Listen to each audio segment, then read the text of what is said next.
fascinating the way he created these characters who've lived for 170 years now. Bob Cratchit, Tiny Tim, Marley, and of course Scrooge himself. This reading of the Carol goes back a long, long way in my family. This is my grandfather's pipe. And my father's.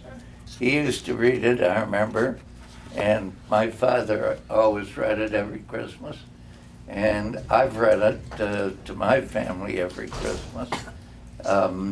It's never going out of style, but you know, the thing that is curious to me and striking to me is that almost every time I read it, and this happened last night as I was going through it in preparation for today, I see things that I hadn't seen before.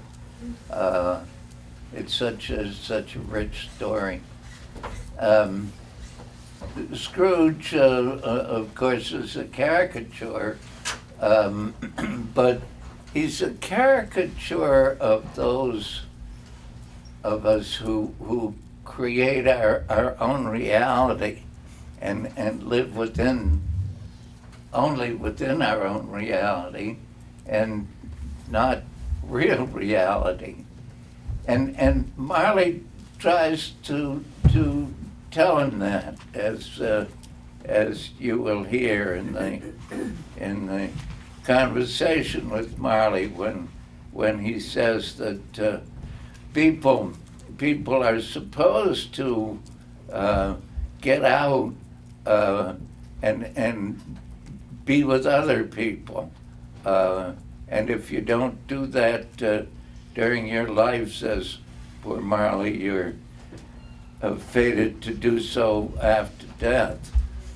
And Scrooge doesn't quite get that at that point, but when the ghost of Christmas Present in the green cape there takes him out, and he sees all kinds of people he's never met before, and he begins to get a sense of other people and their concerns and their hopes and their dreams and their problems, and then his eyes begin to open. He gets out of his own reality and into the real world of which he's a part. And then all kinds of good things happen. So, A Christmas Carol, Stave 1, Marley's Ghost. Marley was dead to begin with. There is no doubt whatever about that. The register of his burial was signed by the clergyman, the clerk, the undertaker, and the chief mourner. Scrooge signed it. And Scrooge's name was good upon change for anything he chose to put his hand to. Old Marley was as dead as a doornail. Scrooge knew he was dead? Of course he did. How could it be otherwise? Scrooge and he were partners for I don't know how many years. Scrooge was his sole executor, his sole administrator, his sole assign, his sole residuary legatee, his sole friend, and sole mourner. And even Scrooge was not so dreadfully cut up by the sad event, but that he was an excellent man of business on the very day of the funeral, and solemnized it with an undoubted bargain. Scrooge never painted out old Marley's name. There it stood, years afterward, above the warehouse door, Scrooge and Marley. The firm was known as Scrooge and Marley. Sometimes people new to the business called Scrooge, and sometimes Marley, but he answered to both names. It was all the same to him. Oh, but he was a tight-fisted hand at the grindstone, Scrooge. A squeezing, wrenching, grasping, scraping, clutching, covetous old sinner, hard and sharp as flint, from which no steel had ever struck out generous fire, secret and self-contained, and solitary as an oyster.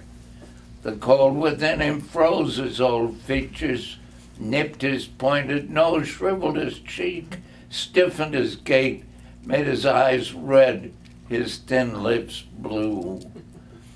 External heat and cold had little influence on Scrooge. No warmth could warm, no wintry winter chill him. No wind that blew was bitterer than he. No falling snow was more intent upon its purpose. No pelting rain less open to entreaty.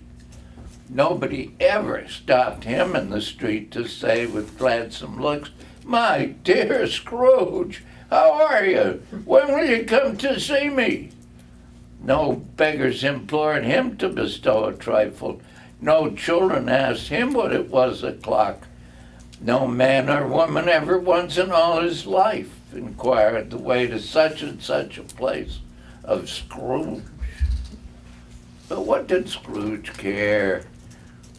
It was the very thing he liked, to edge his way along the crowded paths of life, warning all human sympathy to keep its distance, was what the knowing ones called nuts to Scrooge. Once upon a time, of all the good days in the year, on Christmas Eve, old Scrooge sat busy in his counting house. It was cold, bleak, biting weather, foggy withal, and he could hear the people in the court outside go wheezing up and down, beating their hands upon their breasts and stamping their feet upon the pavement stones to warm them. The door of Scrooge's counting house was open, that he might keep his eye upon his clerk, who, in a dismal little cell beyond, a sort of tank, was copying letters. Scrooge had a very small fire, but the clerk's fire was so very much smaller that it looked like one coal. But he couldn't replenish it, for Scrooge kept the coal box in his own room. And so surely as the clerk came in with his shovel, the master predicted that it would be necessary for them to part. Wherefore the clerk put on his white comforter and tried to warm himself at the candle, in which effort, not being a man of a strong imagination, he failed. "A Merry Christmas, Uncle! God save you!" cried a cheerful voice. It was the voice of Scrooge's nephew, who came upon him so quickly that this was the first intimation he had of his approach. "Bah!" said Scrooge. "Humbug!"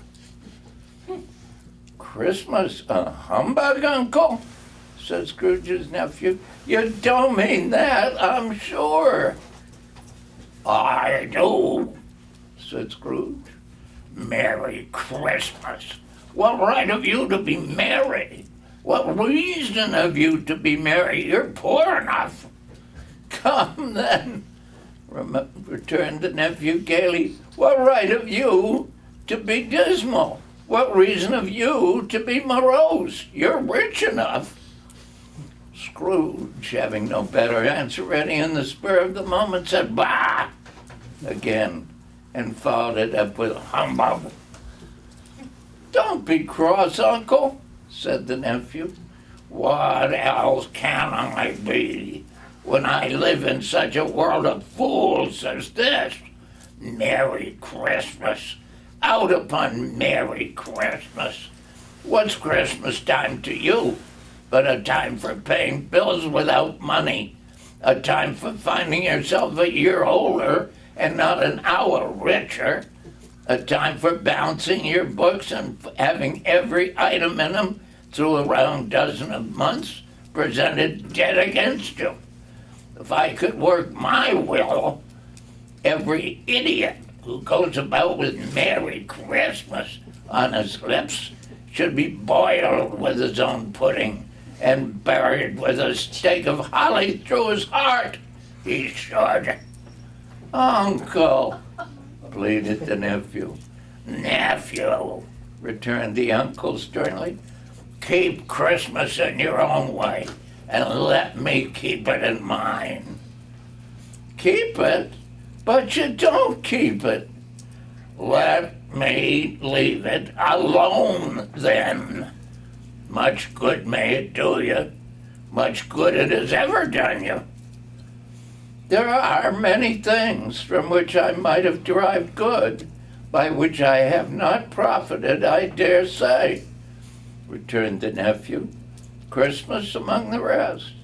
But I am sure I have always thought of Christmas time, when it has come around, apart from the veneration due to its sacred name and origin, if anything belonging to it can be apart from that, as a good time, a kind, forgiving, charitable, pleasant time, the only time I know of in the long calendar of the year, when men and women seem by one consent to open their shut-up hearts freely and to think of people below them as if they really were fellow passengers to the grave and not another race of creatures bound on other journeys. I believe it has done me good and will do me good, and I say God bless it. The clerk in the tank involuntarily applauded. Becoming immediately sensible of the impropriety, he poked the fire and extinguished the last frail spark forever. Let me hear another sound from you, said Scrooge, and you'll keep your Christmas by losing your situation. You're quite a powerful speaker, sir, he added, turning to his nephew. I wonder you don't go into Parliament. Don't be angry, Uncle. Come, dine with us tomorrow. Scrooge said that he would see him. Yes, indeed, he did. He went the whole length of the expression and said that he would see him in that extremity first. But why? Cried Scrooge's nephew. Why? Good afternoon, said Scrooge. I want nothing from you. I ask nothing of you. Why cannot we be friends? Good afternoon, said Scrooge. I am sorry, with all my heart, to find you so resolute. We've never had any quarrel to which I've been a party, but I've made the trial in honor of Christmas, and I'll keep my Christmas humor to the last. So, a Merry Christmas, Uncle. Good afternoon. And a Happy New Year. Good afternoon, said Scrooge. His nephew left the room without an angry word, notwithstanding. He stopped at the outer door to bestow the greetings of the season on the clerk, who, cold as he was warmer than Scrooge, for he returned them cordially. There's another fellow, muttered Scrooge, who overheard him. My clerk, with 15 shillings a week, and a wife, and a family, talking about Merry Christmas. I'll retire to Bedlam. This lunatic, in letting Scrooge's nephew out, had let 2 other people in. They were portly gentlemen, pleasant to behold, and now stood with their hats off in Scrooge's office. Scrooge and Marley's, I believe, said one of the gentlemen, referring to his list. Have I the pleasure of addressing Mr. Scrooge or or Mr. Marley? Mr. Marley has been dead these 7 years. Scrooge replied, he died 7 years ago, this very night. We have no doubt that his liberality is well represented by his surviving partner, said the gentleman, presenting his credentials. At this festive season of the year, Mr. Scrooge, said the gentleman, it is more than usually desirable that we should make some slight provision for the poor and the destitute who suffer greatly at the present time. Many thousands are in want of common necessities. Hundreds of thousands are in want of common comfort, sir. Are there no prisons? Asked Scrooge. Well, plenty of prisons. And the treadmill and the poor law are in full vigor. Both very busy, sir. Oh, I was afraid from what you said at first that something had occurred to stop them in their useful course. I'm very glad to hear it. Under the impression that they scarcely furnish Christian cheer of mind or body to the multitude, returned the gentleman. A few of us are endeavoring to raise a fund to buy the poor some meat and drink and means of warmth. What shall I put you down for? Nothing. You wish to be anonymous. I wish to be left alone. Since you asked me what I wish, gentlemen, that is my answer. I don't make merry at Christmas, and I can't afford to make idle people merry. I help to support the establishments I've mentioned. They cost enough, and those who are badly off must go there. Many can't go there, and many would rather die. If they would rather die, they had better do it and decrease the surplus population. Seeing clearly that it would be useless to pursue their point, the gentleman withdrew. Scrooge resumed his labors with an improved opinion of himself and in a more facetious temper than was usual with him. At length the hour of shutting up the counting house arrived. With an ill will, Scrooge dismounted from his stool and tacitly admitted the fact to the expectant clerk in the tank, who instantly snuffed his candle out and put on his hat. You'll want all day tomorrow, I suppose, said Scrooge. If quite convenient, sir. It's not convenient, and it's not fair. If I was to stop half a crown for it, you'd think yourself ill-used, I'll be bound. The clerk smiled faintly. And yet, you don't think me ill-used when I pay a day's wages for no work. The clerk observed that it was only once a year. A poor excuse for picking a man's pocket every 25th of December, said Scrooge. But I suppose you must have the whole day. Be here all the earlier the next morning. The clerk promised that he would, and Scrooge walked out with a growl. The office was closed in a twinkling, and the clerk, with the long ends of his white comforter dangling below his waist, for he boasted no greatcoat, went down a slide on Cornhill at the end of a lane of boys 20 times in honor of it being Christmas Eve, and then ran home to Camden Town as hard as he could pelt to play at blind man's buff. Scrooge took his melancholy dinner at his usual melancholy tavern, and having read all the newspapers and beguiled the rest of the evening with his banker's book, went home to bed. He lived in chambers which had once belonged to his deceased partner. They were a gloomy suite of rooms in a lowering pile of a building up a yard. Now, it is a fact that there was nothing at all particular about the knocker on the door, except that it was very large.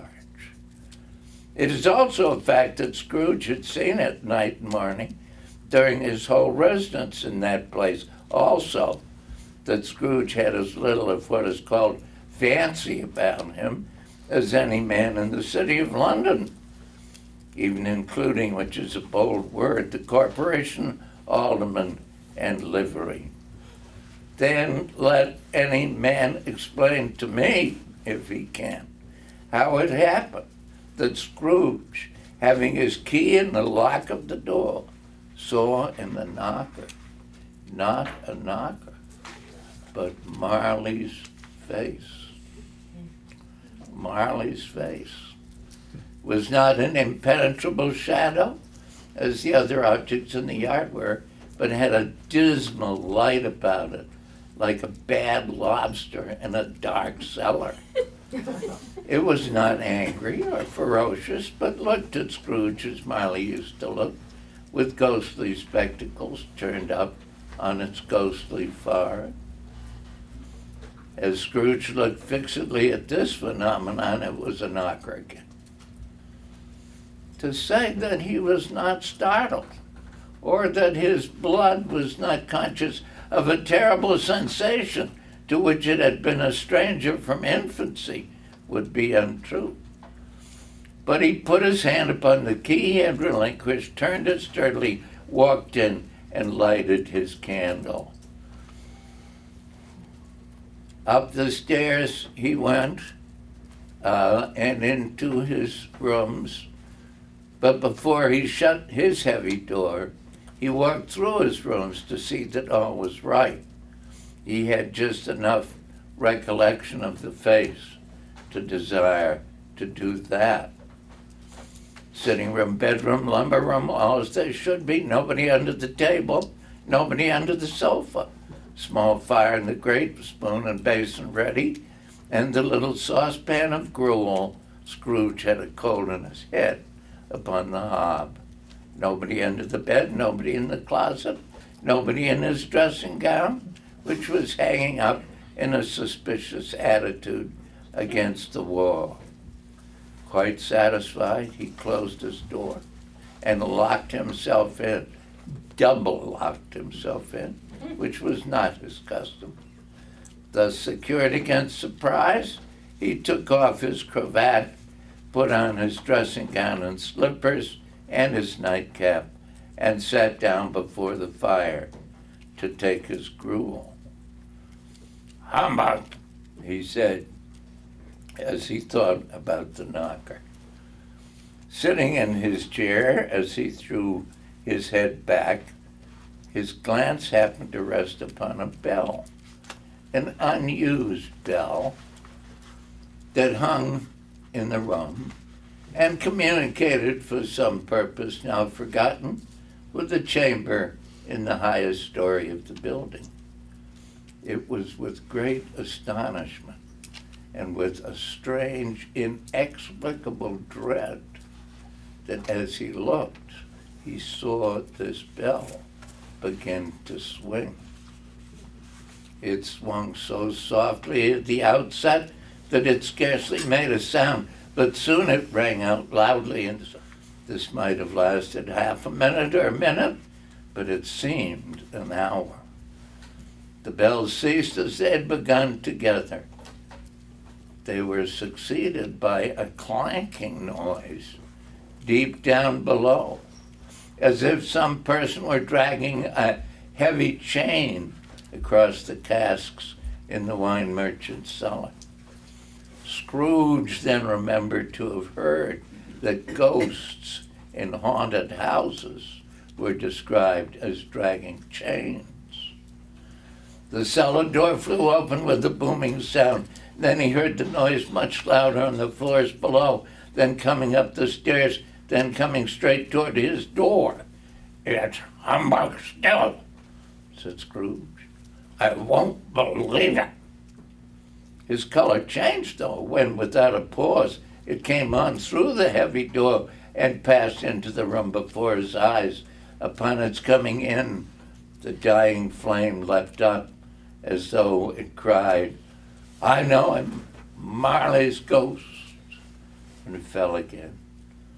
The same face, the very same, Marley in his pigtails, usual waistcoat, tights and boots, tassels on the latter bristling like his pigtails and his coat skirts, and the hair upon his head. The chain he drew was clasped about his middle. It was long and wound about him like a tail, and it was made, for Scrooge observed it closely, of cash boxes, keys, padlocks, ledgers, deeds, and heavy purses wrought in steel. Though he looked the phantom through and through and saw it standing before him, though he felt the chilling influence of its death-cold eyes and marked the very texture of the folded kerchief bound about its head and chin, which wrapper he had not observed before, he was still incredulous and fought against his senses. "How now?" said Scrooge. "What do you want with me?" Much. Marley's voice, no doubt about it. "Who are you?" "Ask me who I was." "Who were you then?"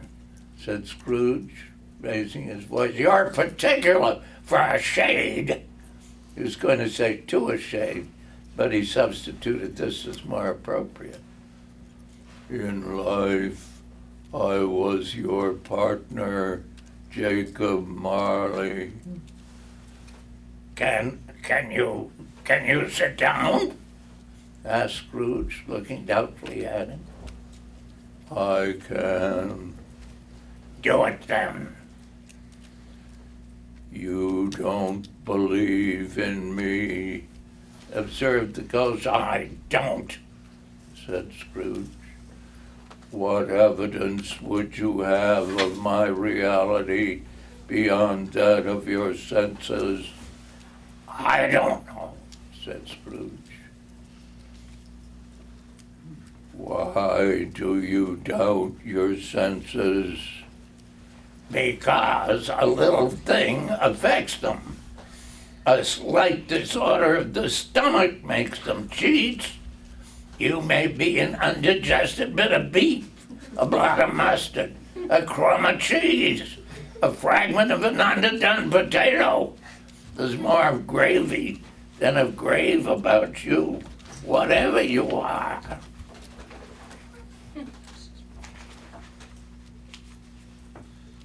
At this, the spirit raised a frightful cry and shook its chain with such a dismal and appalling noise that Scrooge held on tight to his chair to save himself from falling in a swoon. All he could say was, "Humbug, I tell you, humbug."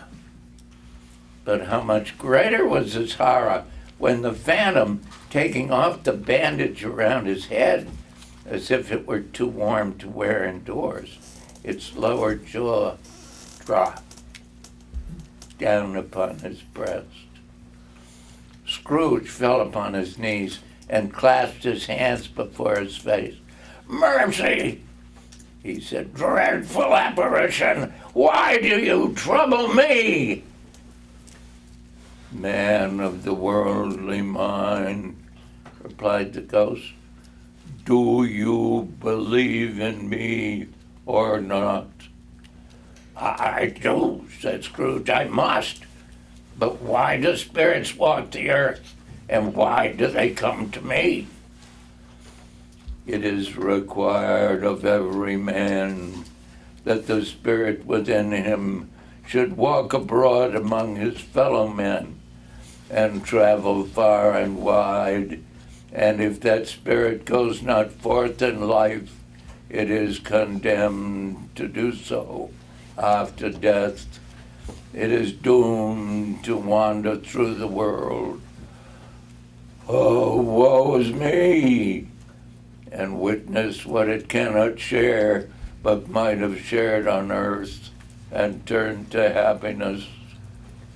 Again the specter raised a cry and shook its chain and wrung its shadowy hands. You are fettered, said Scrooge, trembling. Tell me why. I wear the chain I forged in life. I made it link by link and yard by yard. I girded it on of my own free will, and of my own free will I wore it. Is its pattern strange to you? Scrooge trembled more and more. Or would you know the weight and the length of the strong coil you bear yourself? Jacob, old Jacob Marley, tell me more. Speak comfort to me, Jacob. I have none to give.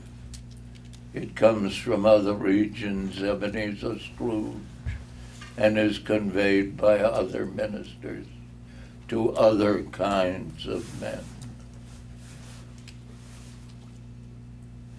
O captive bound and double ironed, not to know that ages of incessant labor by immortal creatures for this earth must pass into eternity before the good of which it is susceptible is all developed, not to know that any Christian spirit working kindly in its little sphere, whatever it may be, will find its mortal life too short for its vast means of usefulness, not to know that no space of regret can make amends for one's life's opportunities misused. Yet such was I, oh, such was I. But you're always a good man of business, Jacob, faltered Scrooge. Business, cried the ghost, wringing its hands again. Mankind was my business. The common welfare was my business. Charity, mercy, forbearance, and benevolence were all my business. The dealings of my trade were but a drop of water in the comprehensive ocean of my business. Scrooge was very much dismayed to hear the specter going on at this rate, and began to quake exceeding. Hear me, cried the ghost. My time is nearly gone. I will, said Scrooge, but don't be hard upon me. Don't be flowery, Jacob. Pray.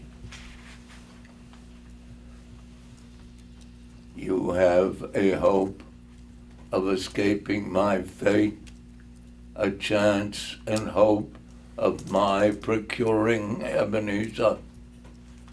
You are always a good friend to me, said Scrooge. Thank you. You will be haunted by 3 spirits. Is that the chance and hope you mentioned, Jacob? It is. I think I'd rather not.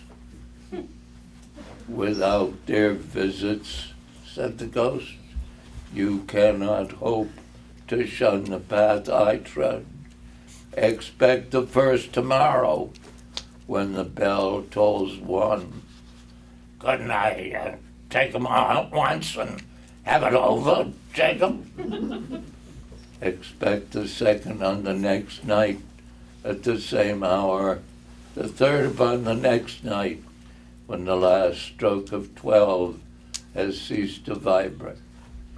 Look to see me no more, and look that for your own sake you remember what has passed between us. The apparition walked backward from him, and at every step it took, the window raised itself a little, so that when the specter reached it, it was wide open. And the ghost, listening for a moment, floated out upon the bleak, dark night. Scrooge followed to the window and closed it. He examined the door by which the ghost had entered. It was double locked, as he'd locked it with his own hands, and the bolts were undisturbed. He tried to say humbug, but stopped at the first syllable. And being from the emotion he had undergone, or the fatigues of the day, or his glimpse of the invisible world, or the dull conversation of the ghost, or the lateness of the hour, much in need of repose, went straight to bed without undressing, and fell asleep upon the instant. When Scrooge awoke, it was so dark that looking out of bed, he could scarcely distinguish the transparent window from the opaque walls of his chamber. He was endeavoring to pierce the darkness with his ferret eyes when the chimes of a neighboring clock struck the 4 quarters. So he listened. Ding dong. 1:15, said Scrooge, counting. Ding dong. 1/2 said Scrooge. Ding dong. 1/4 to it, said Scrooge. Ding dong. The hour itself, said Scrooge, and nothing else. He spoke before the hour bell sounded, which it now did, with a deep, dull, hollow, melancholy 1. Light flashed up in the room upon the instant, and the curtains of his bed were drawn. The curtains of his bed were drawn, and Scrooge, starting up into a half-recumbent attitude, found himself face to face with the unearthly visitor who drew them, as close to it as I am now to you, and I am standing in the spirit at your elbow. It was a strange figure, like a child, yet not so like a child as like an old man, viewed through some supernatural medium which gave him the appearance of having receded from the view and being diminished to a child's proportions. Its hair, which hung about its neck and down its back, was white, as if with age, and yet the face had not a wrinkle in it, and the tenderest bloom was on the skin. The arms were very long and muscular, the hands the same, as if its hold were of unconscious strength. It held a bunch of fresh green holly in its hand, and in singular contradiction of that wintry emblem, had its dress trimmed with summer flowers. But the strangest thing about it was that from the crown of its head there sprang a bright, clear jet of light by which all this was visible, and which was doubtless the occasion of its using in its duller moments a great extinguisher for a cap, which it now held under its arm. Are you the spirit whose coming was foretold to me? Asked Scrooge. I am. The voice was soft and gentle, singularly low, if instead of being so close beside him, it was at a distance. Who and what are you? Scrooge demanded. I am the ghost of Christmas past. Long past? Inquired Scrooge, observant of its dwarfish stature. No, your past. Scrooge then made bold to inquire what business brought him there. Your welfare, said the ghost. It put out its strong hand as it spoke and clasped him gently by the arm. Rise and walk with me. He rose, but finding that the spirit made toward the window, clasped its robe in supplication. I am a mortal, Scrooge remonstrated, and liable to fall. Bear but a touch of my hand there, said the spirit, laying it upon his heart, and you shall be upheld in more than this. So they go out the window, and Scrooge doesn't fall. And they were in the busy thoroughfares of a city. And it was plain by the dressing of the shops that here it was Christmas time. It was evening, and the streets were lighted up. The ghost stopped at a certain warehouse door and asked Scrooge if he knew it. Know it, said Scrooge. Was I apprenticed here? They went in. At the sight of an old gentleman in a Welsh wig sitting behind a high desk, Scrooge cried in great excitement, Why, it's old Fezziwig. Bless his heart, it's Fezziwig, alive again.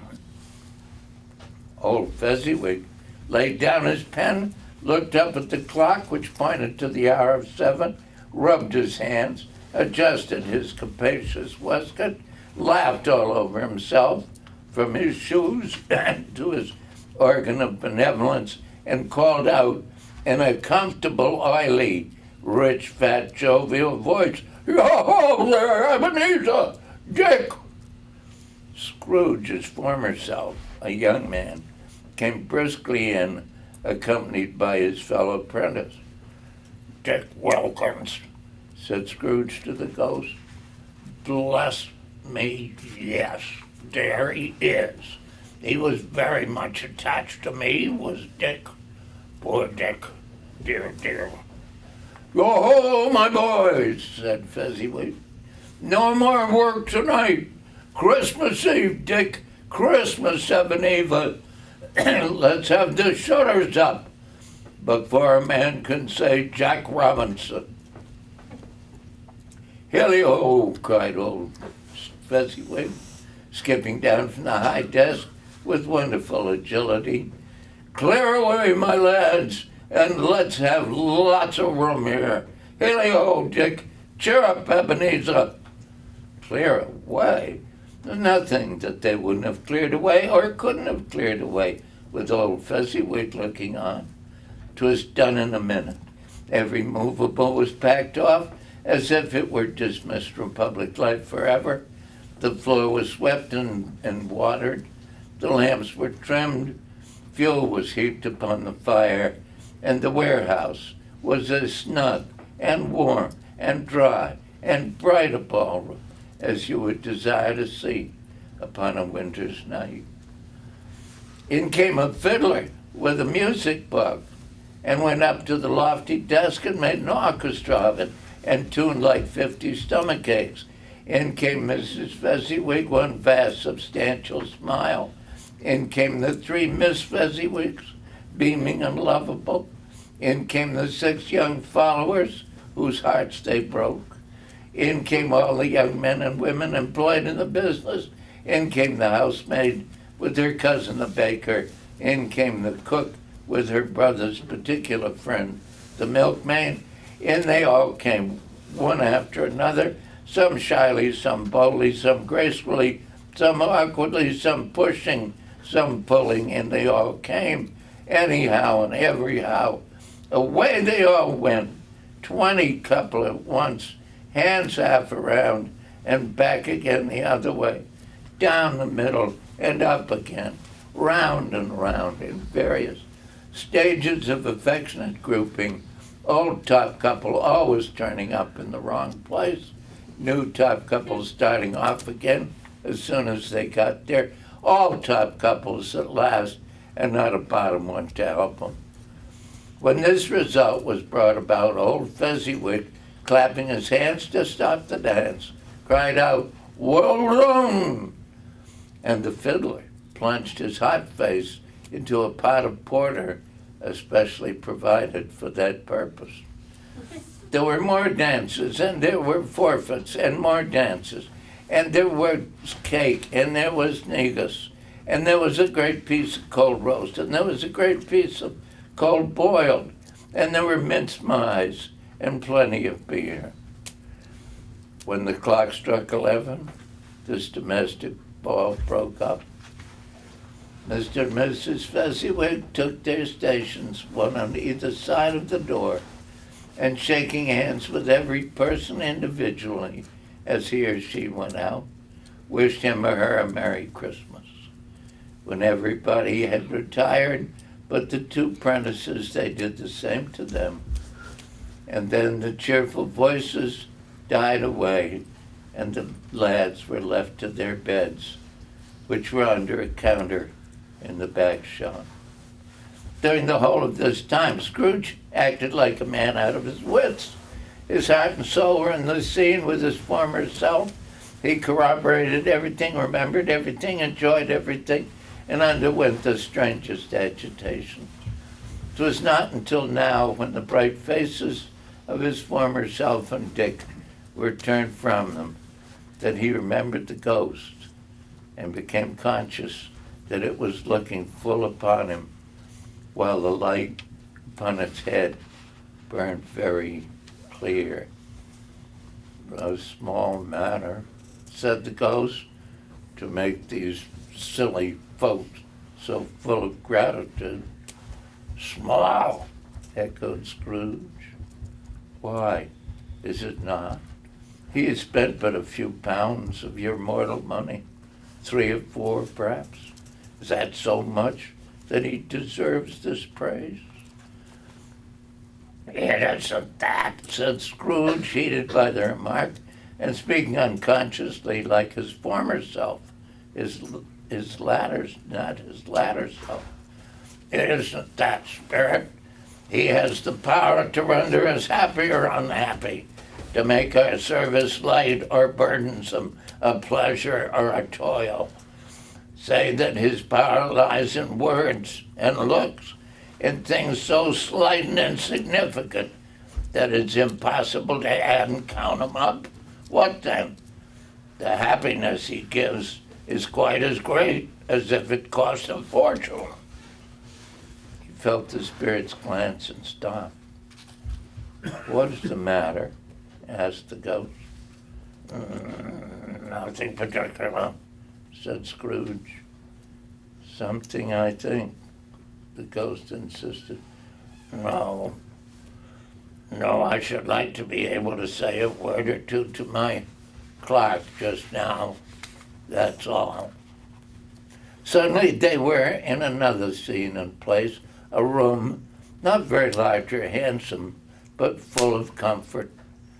Next to the winter fire sat a beautiful young girl, and opposite her a comely matron sitting.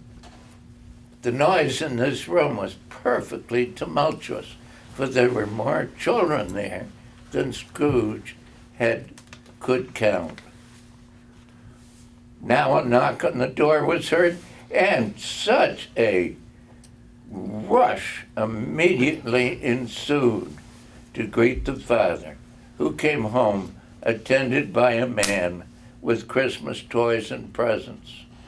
Then the shouting and the struggling and the onslaught that was made on the defenseless porter looked on more attentively than ever when the tumult came at the master of the house, having his daughter leaning fondly on him, sat down with her and her mother at his own fireside.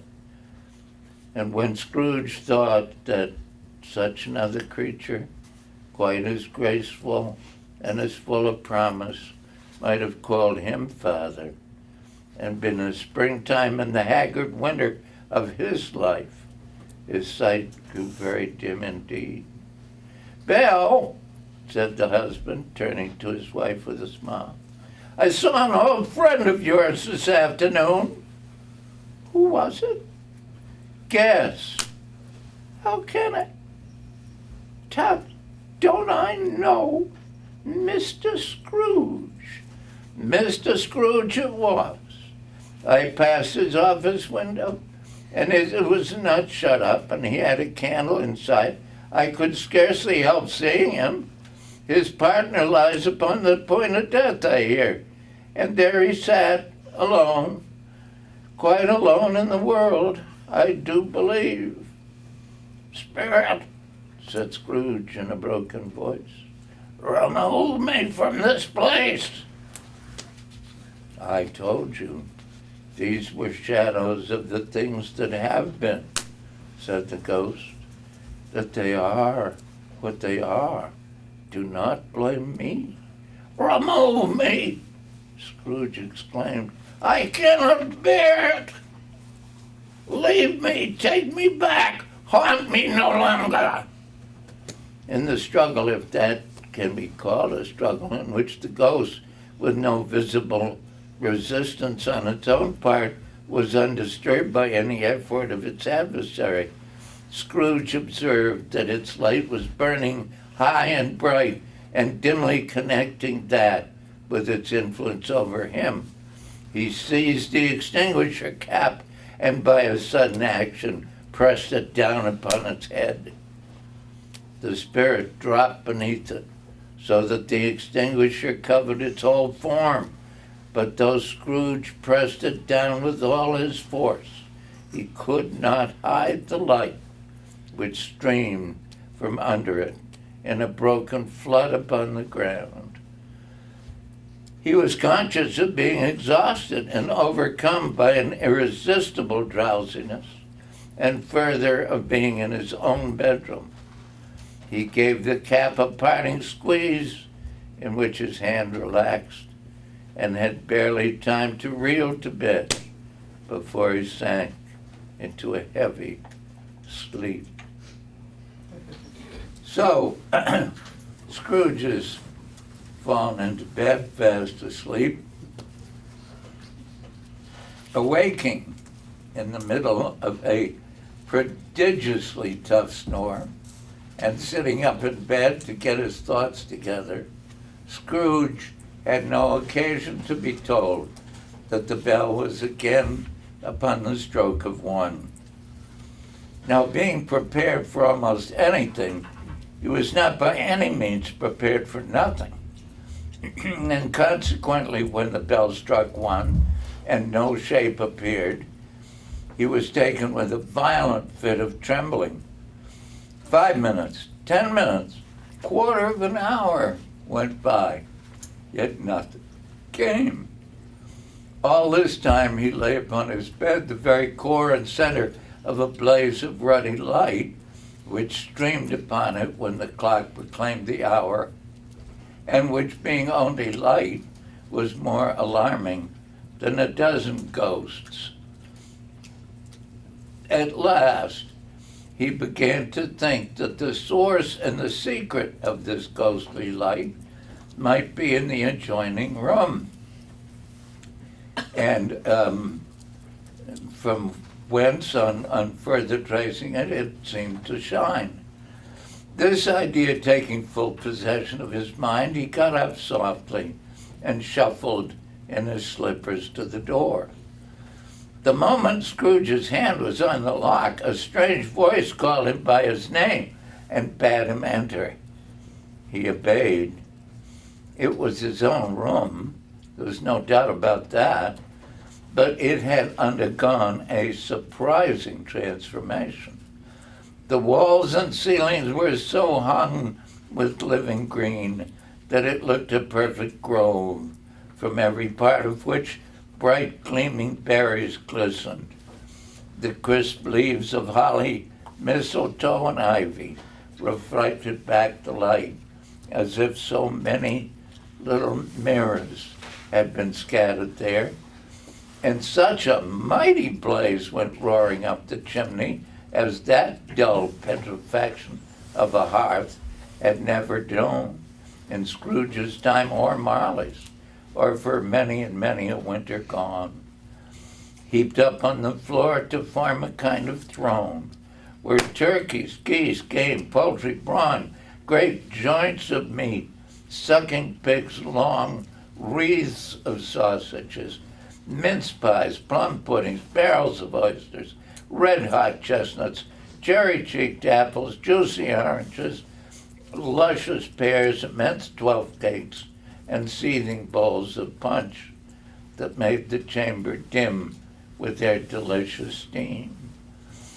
In easy state upon this couch there was a jolly giant, glorious to see, who bore a glowing torch in shape not unlike Plenty's horn, and held it up, high up, to shed its light on Scrooge as he came peeping round the door. "Come in!" exclaimed the ghost. "Come in and know me better, man." Scrooge entered timidly. "I am the ghost of Christmas Present," said the spirit. "Look upon me." Scrooge reverently did so. "You've never seen the likes of me before," exclaimed the spirit. "Never," Scrooge made answer. "Have never walked forth with the younger members of my family, meaning for I am very young. My elder brother is born in these later years." I don't think I have," said Scrooge. I'm afraid I have not. Have you had many brothers, Spirit?" "More than 1,800, said the ghost. "A tremendous family to provide for," muttered Scrooge. The ghost of Christmas Present rose. "Spirit," said Scrooge submissively, "conduct me where you will. I went forth last night on compulsion, and I learned a lesson which is working now. Tonight, if you have aught to teach me, let me profit by it." "Touch my robe." Scrooge did as he was told and held it fast. Holly, mistletoe, red berries, ivy, turkeys, geese, game, poultry, brawn, meat, pigs disappeared instantly, and so did the room, the fire, the ruddy glow, the hour of night, and they stood in city streets on a Christmas morning.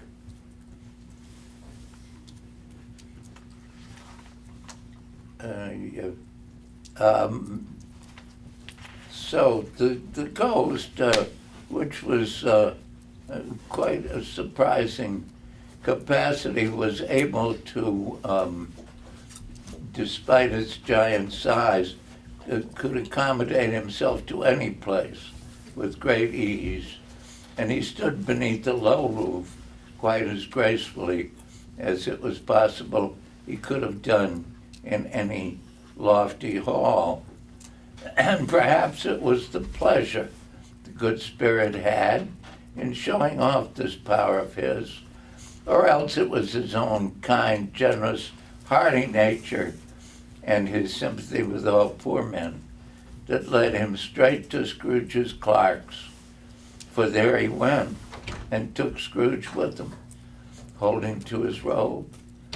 And on the threshold of the door, the spirit smiled and stopped to bless Bob Cratchit's dwelling with the sprinklings of his torch. Think of that. Bob had but 15 bob a week himself. He pocketed on Saturdays but 15 copies of his Christian name, and yet the ghost of Christmas Present blessed his 4-roomed house. Then up rose Mrs. Cratchit, Cratchit's wife, dressed out but poorly in a twice-turned gown, but brave in ribbons, which are cheap and make a goodly show for sixpence. And she laid the cloth, assisted by Belinda Cratchit, second of her daughters, also brave in ribbons, while Master Peter Cratchit plunged a fork into the saucepan of potatoes, and getting the corners of his monstrous shirt collar, Bob's private property, conferred upon his son and heir in honor of the day, into his mouth, rejoiced to find himself so gallantly attired, and yearned to show his linen in the fashionable parks. And now two smaller Cratchits, boy and girl, came tearing in, screaming that outside the baker's they had smelt the goose and known it for their own. And basking in luxurious thoughts of sage and onion, these young Cratchits danced around the table and exalted Master Peter Cratchit to the skies, while he, not proud, although his collars nearly choked him, blew the fire until the slow potatoes, bubbling up, knocked loudly at the saucepan to be let out and peeled. "Why, what has ever got your precious father, then?" said Mrs. Cratchit. "And your brother, Tiny Tim, and Martha weren't as late last Christmas Day by half an hour." "Here's Martha, mother," said a girl, appearing as she spoke. "Here's Martha, mother," cried the two young Cratchits. "Hurrah, there's such a goose, Martha." "Why, bless your heart alive, my dear, how late you are," said Mrs. Cratchit, kissing her a dozen times, taking off her shawl and bonnet for her with officious zeal. "We'd a deal of work to finish up last night," replied the girl, "and had to clear away this morning, mother." "Well, never mind, so long as you're come," said Mrs. Cratchit. "Sit ye down beside the fire, my dear, and have a warm, Lord bless ye." "No, no, there's father coming," said the two young Cratchits, who were everywhere at once. "Hide, Martha, hide." So Martha hid herself, and in came little Bob, the father, with at least 3 feet of comforter, exclusive of the fringe, hanging down before him, and his threadbare clothes darned up and brushed to look seasonable, and Tiny Tim upon his shoulder. Alas for Tiny Tim, he bore a little crutch and had his limbs supported by an iron frame. "Why, where's our Martha?" cried Bob Cratchit, looking round. "Not coming," said Mrs. Cratchit. "Not coming," said Bob, with a sudden declension in his high spirits, for he'd been Tim's blood horse all the way from church and had come home rampant. "Not coming upon Christmas Day?" Martha didn't like to see him disappointed, if it were only in joke, so she came out prematurely from behind the closet door and ran into his arms, while the two young Cratchits hustled Tiny Tim and bore him off into the wash house that he might hear the pudding singing in the copper. "And how did little Tim behave?" asked Mrs. Cratchit, when she'd rallied Bob on his credulity, and Bob had hugged his daughter to his heart's content. As good as gold," said Bob, and better. So somehow he gets thoughtful, sitting by himself so much, and thinks the strangest things you ever heard. He told me coming home that he hoped that because he was a cripple, and it might be pleasant to them to remember upon Christmas Day who made lame beggars walk and blind men see. Bob's voice was tremulous when he told them this, and trembled more when he said that Tiny Tim is growing strong and and hearty. His active little crutch was heard upon the floor, and back came Tiny Tim before another word was spoken, escorted by his brother and sister to his stool before the fire. And while Bob, turning up his cuffs, as if, poor fellow, they were capable of being made more shabby, compounded some hot mixture in a jug with gin and lemons, and stirred it round and round, and put it on the hob to simmer. Master Peter and the two ubiquitous young Cratchits went to fetch the goose, with which they soon returned in high procession. Such a bustle ensued that you might have thought a goose the rarest of all birds, a feathered phenomenon to which a black swan was a matter of course. And in truth, it was something very like it in that house. Mrs. Cratchit made the gravy ready beforehand in a little saucepan, hissing hot.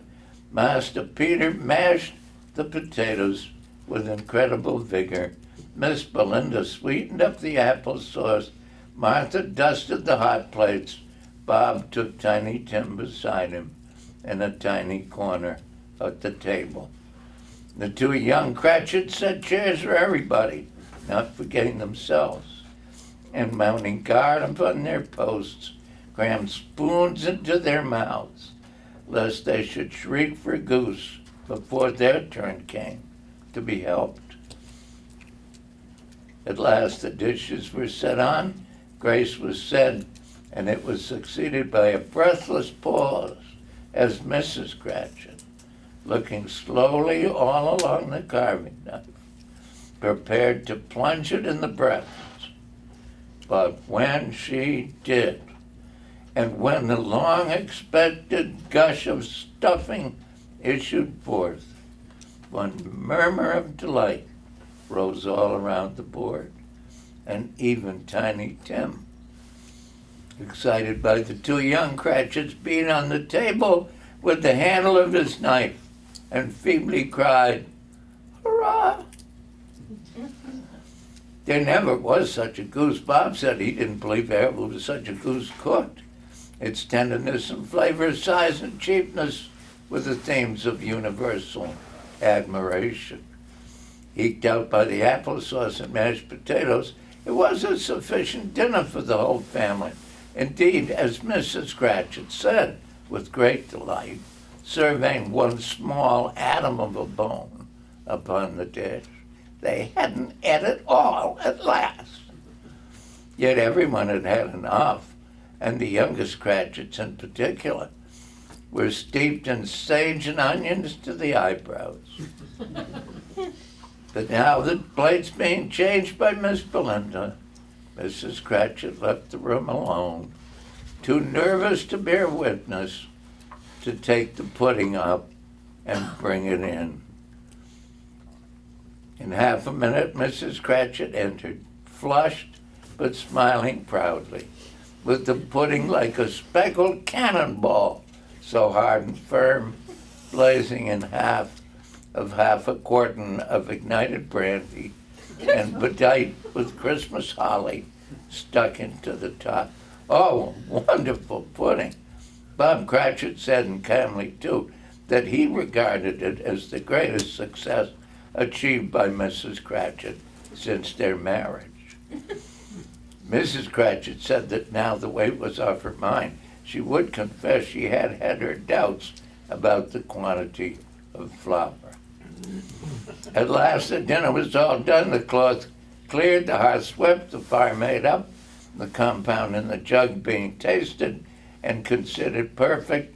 Apples and oranges were put upon the table and a shovel full of chestnuts on the fire. Then all the Cratchit family drew around the hearth in what Bob Cratchit called a circle, meaning half of one. And at Bob Cratchit's elbow stood the family display of glass, 2 tumblers, and a custard cup without a handle. A Merry Christmas to us all, my dears. God bless us. which all the family re-echoed. "God bless us, everyone," said Tiny Tim, the last of all. He sat very close to his father's side upon his little stool. Bob held his withered little hand in his, as if he loved the child and wished to keep him by his side, and dreaded that he might be taken from him.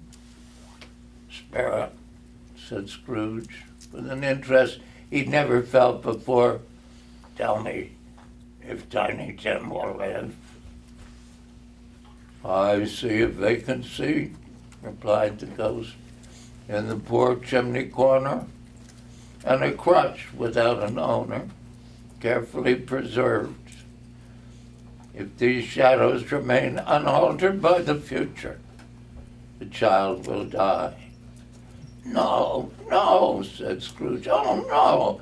Kind spirits say he will be spared." "If these shadows remain unaltered by the future, none other of my race will find him here." "What then? If he be like to die, he'd better do it and decrease the surplus population." Scrooge hung his head to hear his own words quoted by the spirit, and was overcome with penitence and grief. But he raised them speedily on hearing his own name. "Mr. Scrooge," said Bob. "I'll give you Mr. Scrooge, the founder of the feast." "The founder of the feast, indeed!" cried Mrs. Cratchit, reddening. "I wish I had him here. I'd give him a piece of my mind to feed upon, and I hope he'd have a good appetite for it." "My dear," said Bob, "the children, Christmas Day."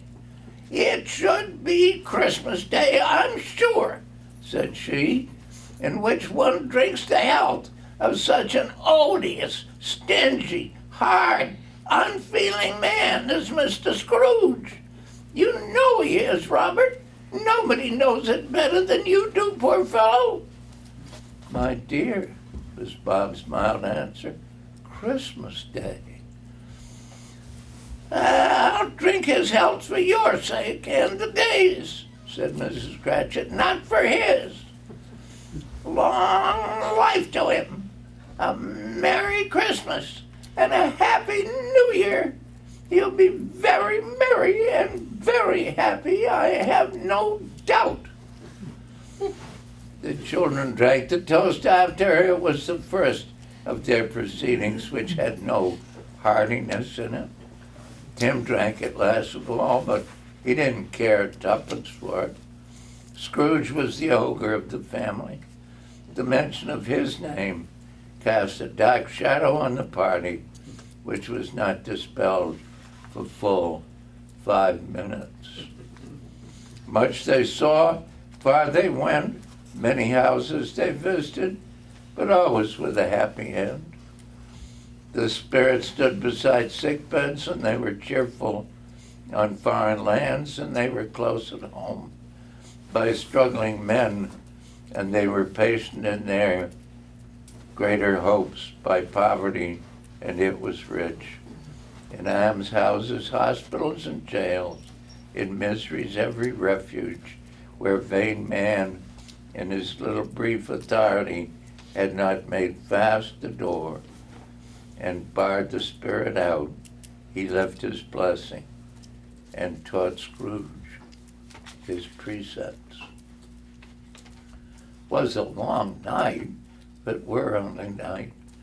But Scrooge had his doubts of this because the Christmas holidays appeared to be condensed into the space of time they passed together. It was strange, too, that while Scrooge remained unaltered in his outward form, the ghost grew older, clearly older. Scrooge had observed this change, but never spoke of it until they left the children's Twelfth Night party, when, looking at the spirit as they stood together in an open place, he noticed that its hair was gray. Our spirits' lives so short? Asked Scrooge. My life upon this globe is very brief, replied the ghost. It ends tonight. Tonight, cried Scrooge. Tonight at midnight. Hark! The time is drawing near. The chimes were ringing the 11:15 at that moment. And then the bell struck 12. Scrooge looked about him for the ghost and saw it not.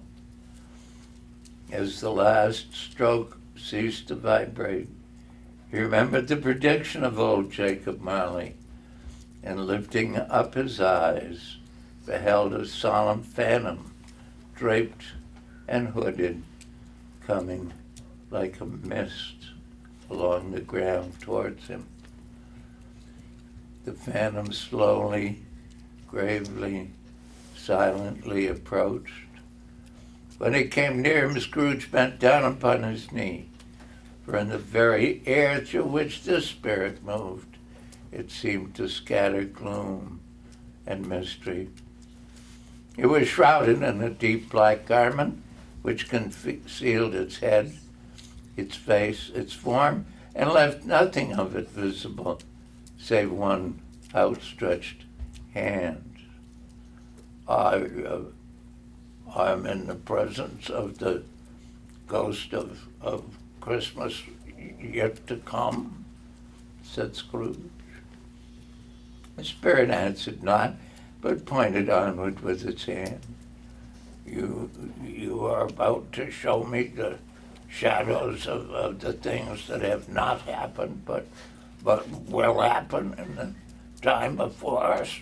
The upper portion of the garment was contracted for an instant in its folds, as if the spirit had inclined its head. That was the only answer he received. Ghost of the future, he exclaimed, I fear you more than any specter I have seen. But as I know your purpose is to do me good, and as I hope to live to be another man from what I was, I'm prepared to bear you company and do it with a thankful heart. Will you not speak to me? It gave him no reply. The hand was pointed straight before them. Lead on, said Scrooge. Lead on. The night is waning fast, and it is precious time to me, I know. Lead on, spirit. They scarcely seemed to enter the city, for the city rather seemed to spring up about them and encompass them of its own act. But there they were, in the heart of it, on 'change, amongst the merchants, who hurried up and down and chinked the money in their pockets and conversed in groups and looked at their watches and trifled thoughtfully with their great gold seals and so forth, as Scrooge had seen them often. The spirit stopped beside one little knot of businessmen. Observing that the hand was pointed to them, Scrooge advanced to listen to their talk. No, said a great fat man with an enormous chin. I don't know much about it either way. I only know he's dead. When did he die? Inquired another. Last night, I believe. Why? What was the matter with him? Asked the third, taking a vast quantity of snuff out of a very large snuff pot. I thought he'd never died. God knows, said the first with a yawn. Now, what's he done with his money? Asked a red-faced gentleman with a pendulous expression on the end of his nose that shook like the gills of a turkey cock. Oh, I haven't heard, said the man with the large chin, yawning again. Left it to his company, perhaps. and left it to me. That's all I know. This pleasantry was received with a general laugh. It's likely to be a very cheap funeral, said the same speaker, for upon my life, I don't know of anybody to go to it. Suppose we make up a party and volunteer. Oh, I don't mind going if a lunch is provided, observed the gentleman with the expression on his nose. But I must be fed if I make one. Another laugh. Well, I'm the most disinterested among you after all, for I never wear black gloves and I never eat lunch. But I'll offer to go if anybody else will. Well, when I come to think of it, I'm not at all sure that I wasn't his most particular friend, for we used to stop and speak whenever we met. Bye-bye. Phantom glided on into a street.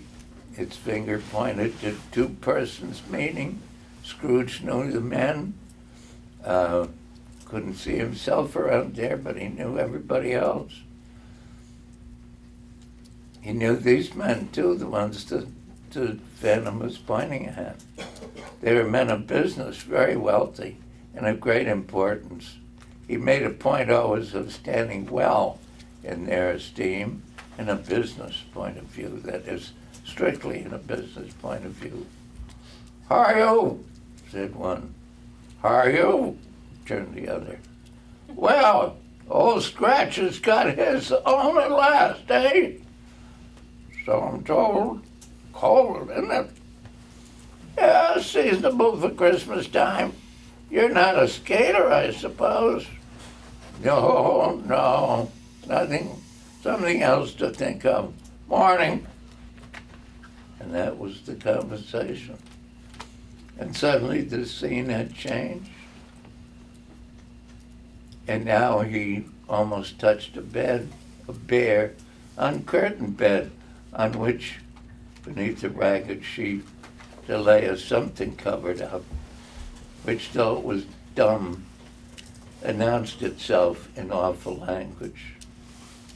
The room was very dark, too dark to be observed with any accuracy, though Scrooge glanced around it in obedience to a secret impulse, anxious to know what kind of a room it was. A pale light rising in the outer air fell straight upon the bed, and on it, plundered and bereft, unwatched, unwept, uncared for, was the body of a man. Scrooge glanced towards the Phantom. Its steady hand was pointed to the head.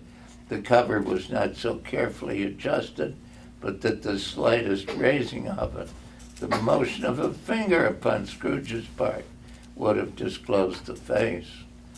He thought of it, felt how easy it would be to do, and longed to do it, but had no more power to withdraw the veil than to dismiss the specter at his side.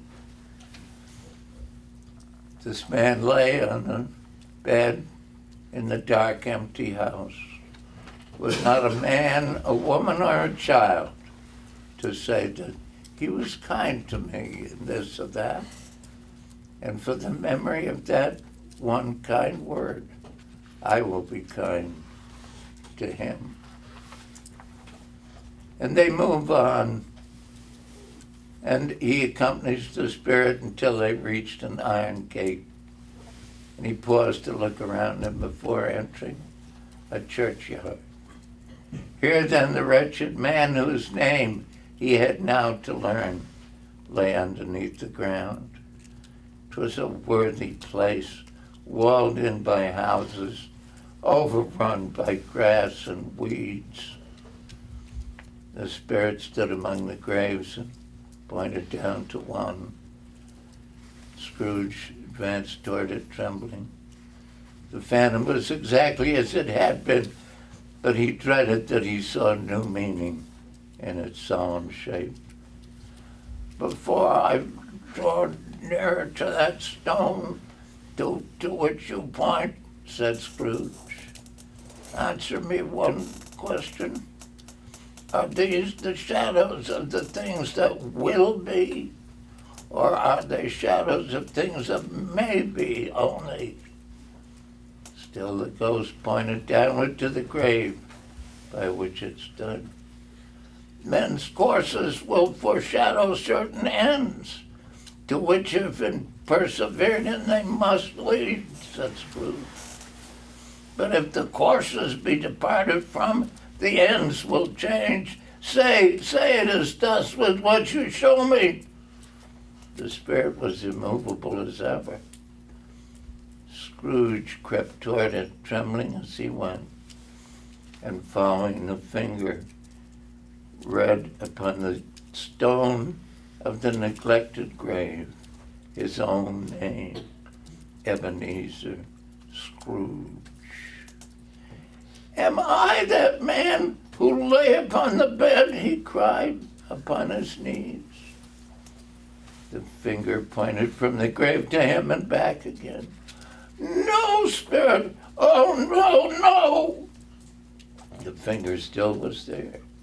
Spirit, he cried, tight clutching at its robe. Hear me, I'm not the man I was. I will not be the man I must have been. But for the sin, of course, why show me this, if I am past all hope? For the first time, the hand appeared to shake. Good spirit, he pursued, as down upon the ground he fell before it. Your nature intercedes for me and pities me. Assure me that I yet may change these shadows you have shown me by an altered life. The kind hand trembled. I will honor Christmas in my heart and try and keep it all the year. I will live in the past, the present, and the future. The spirit of all three shall strive within me. I will not shut out the lessons that they teach. Oh, tell me, I may sponge away the writing on the stone. In his agony, he caught the spectral hand. It sought to free itself, but he was strong in his entreaty and detained it. The spirit, stronger yet, repulsed him. Holding up his hands in a last prayer to have his fate reversed, he saw an alteration in the phantom's hood and dress. It shrunk, collapsed, and dwindled down into a bedpost. Yes, and the bedpost was its own. The bed was its own. The room was its own. Best and happiest of all, the time before him was its own, to make amends in. I will live in the past, the present, and the future, Scrooge repeated as he scrambled out of bed. The spirit of all three shall strive within me. Oh, Jacob Marley, heaven and the Christmas time be praised for this. I say it on my knees, old Jacob, on my knees. He was so fluttered and so glowing with his good intention that his broken voice would scarcely answer to his call. He had been sobbing violently in his conflict with the spirit, and his face was wet with tears. His hands were busy with his garments all this time, turning them inside out, putting them on upside down, tearing them, mislaying them, making parties to every kind of extravagance. I don't know what to do, cried Scrooge, laughing and crying in the same breath, and making a perfect Laocoon of himself with his stockings. I am as light as a feather. I'm as happy as an angel. I'm as merry as a schoolboy. I'm as giddy as a drunken man. A Merry Christmas to everybody. A Happy New Year to all the world. Hello here. Whoop, hello. He burst into the sitting room and was now standing there, perfectly winded. There's the saucepan, cried Scrooge, starting off again and frisking around the fireplace. There's the door by which the ghost of Jacob Marley entered. There's the corner where the ghost of Christmas Present sat. It's all right. It's all true. It all happened. Oh, oh, oh, oh. Really, for a man who'd been out of practice for so many years, it was a splendid laugh, a most illustrious laugh, the father of a long, long line of brilliant laughs. I don't know what day of the month it is, said Scrooge. I don't know how long I've been among the spirits. I don't know anything. I'm quite a baby. Never mind, I don't care. I'd rather be a baby. Hello, whoop, hello here. He was checked in his transports by the churches, ringing out the lustiest peals he had ever heard. Clash, clang, hammer, dong, ding, bell. Bell, dong, ding, hammer, clang, clash. Oh, glorious, glorious. Running to the window, he opened it, put out his head. No fog, no mist, clear, bright, jovial, stirring, cold, cold, piping for the blood to dance to, golden sunlight, heavenly sky, sweet fresh air, merry bells. Oh, glorious, glorious. What's today? Cried Scrooge, calling downward to a boy in Sunday clothes, who perhaps had wandered in to look about him. Returned the boy with all his might of wonder. What's today, my fine fellow? Said Scrooge. Today? Replied the boy. Why, Christmas Day. It's Christmas Day, said Scrooge. I haven't missed it. The spirits have done it all in one night. They can do anything they like. Of course they can. Of course they can. Hello, my fine fellow. Hello, returned the boy. Do you know the poulterers in the next street but one at the corner? I should hope I did, replied the lad. An intelligent boy, a remarkable boy. Do you know whether they've sold the prize turkey that was hanging up there? Not the little prize turkey, the big one. What? The one as big as me? Turned the boy. What a delightful boy, said Scrooge. It's a pleasure to talk to him. Yes, my buck. It's hanging there now, replied the boy. Is it? Said Scrooge. Go and buy it.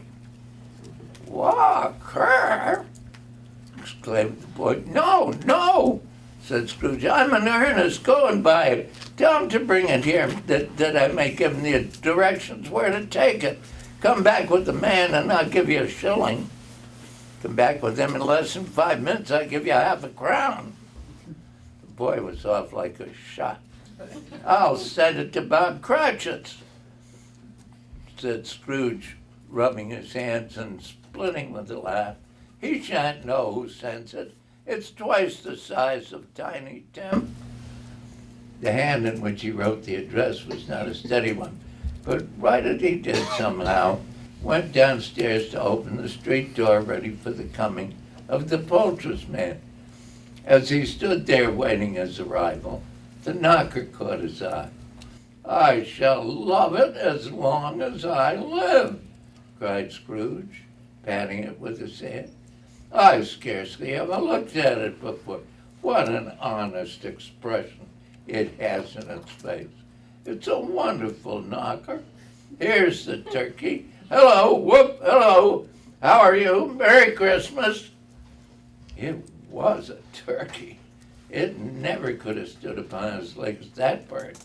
He would have snapped them off short in a minute, like sticks of sealing wax. What? It's impossible to carry that to Camden Town, said Scrooge. You must have a cab. And the chuckle with which he said this, and the chuckle with which he paid for the turkey, and the chuckle with which he paid for the cab, and the chuckle with which he recompensed the boy, were only to be exceeded by the chuckle with which he sat down breathless in his chair again, and chuckled till he cried. He dressed himself all in his best, and at last got out into the streets. The people were by this time pouring forth, as he'd seen them with the ghost of Christmas present, and walking with his hands behind him, Scrooge regarded everyone with a delighted smile. He looked so irresistibly pleasant, in a word, that 3 or 4 good-humored fellows said, "Good morning, sir. Merry Christmas to you." And Scrooge said often afterwards that of all the blithe sounds he had ever heard, those were the blithest in his ears. He'd not gone far when, coming on toward him, he beheld the portly gentleman who had walked into his counting house the day before and said, "Scrooge and Marley's, I believe." It sent a pang across his heart to think how this old gentleman would look upon him when they met. But he knew what path lay straight before him, and he took it. "My dear sir," said Scrooge, quickening his pace and taking the old gentleman by both his hands, "how do you do? I hope you succeeded yesterday. It was very kind of you. A Merry Christmas to you, sir." "Mr. Scrooge?" "Yes," said Scrooge, "that is my name, and I fear it may not be pleasant to you. Allow me to ask your pardon, and will you have the goodness," here Scrooge whispered in his ear. "Lord bless me," cried the gentleman, as if his breath were gone. "My dear Mr. Scrooge, are you serious?" "If you please," said Scrooge, "not a farthing less. Great many back payments are included in it, I assure you. Will you do me that favor?" "My dear sir," said the other, shaking hands with him, I don't know what to say to such munificent—" "Don't say anything, please," retorted Scrooge. "Come and see me. Will you come and see me?" "I will," cried the old gentleman, and it was clear that he meant it. But he was early at the office next morning. Oh, he was early there.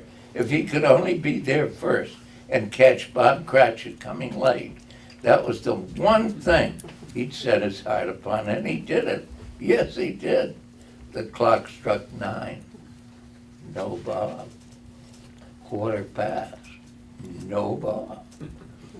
He was full 18 minutes and a half behind his time. Scrooge sat with his door wide open that he might see him come into the tank. His hat was off before he opened the door, his comforter too. He was on his stool in a jiffy, driving away his pen as if he were trying to overtake 9 o'clock. Growled Scrooge, in his accustomed voice, as near as he could feign it. "What do you mean by coming here at this time of day?" I'm very sorry, sir," said Bob. I am behind my time." "You are," repeated Scrooge. "Yes, I think you are. Step this way, if you please." It's only once a year, sir," pleaded Bob, appearing from the tank. It shall not be repeated. I was making rather merry yesterday, sir." "Now I'll tell you what, my friend," said Scrooge. "I'm not going to stand this sort of thing any longer.